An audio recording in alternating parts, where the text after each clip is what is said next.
help us share more kindness. Like this video, subscribe to the channel. It was a cold, rainy afternoon in the small town of Willow Creek when it all began.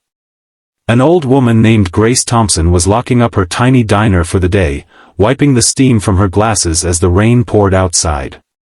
She was tired, her bones aching from a long shift, but her heart was as kind as ever. That's when she noticed him.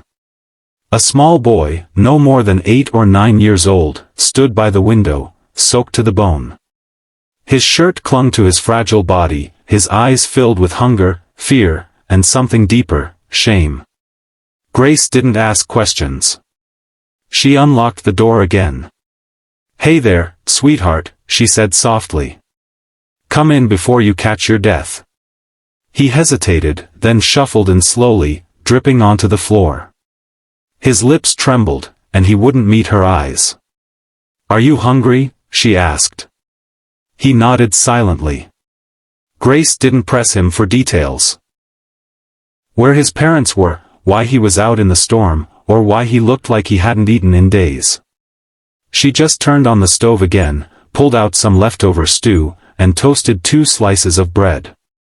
As she placed the hot bowl in front of him, his small hands shook with disbelief. "Eat," she said kindly. "You're safe here." He devoured the food like he hadn't eaten in a week.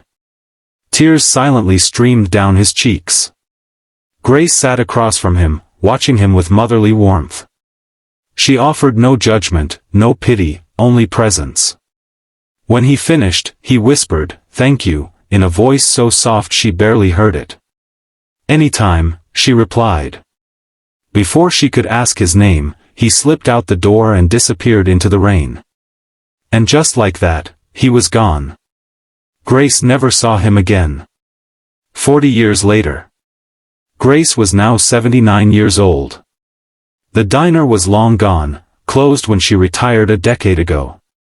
She lived alone in a modest house, her husband having passed away 5 years earlier. Life was simple, quiet, and sometimes, painfully lonely. Her eyesight was fading, and her body had grown fragile. Bills had piled up. Her pension barely covered her needs, and the medical expenses kept growing. Still, she kept her spirit high, knitting scarves for the church, smiling at her neighbors, and never once complaining. Then one morning, she received a letter. Not a bill. Not a flyer. Just a simple, elegant envelope with her name in gold ink. She opened it with shaky hands. Inside was a card. "To the woman who gave me my first meal. When the world had forgotten me. You gave me life. Now let me return the favor." It was signed. Adam Rivers. A name she didn't recognize, until something deep in her memory stirred. Could it be? Then came a knock at the door. Outside stood a man in a dark suit, smiling warmly. Behind him, a black car. "Miss Thompson," he said, "Mr. Rivers has asked me to escort you to your new home." "My new home?" she stammered. He handed her another envelope. Inside were the deed papers to a luxurious countryside mansion. Acres of land. Paid in full. In her name. She was stunned. "This has to be a mistake."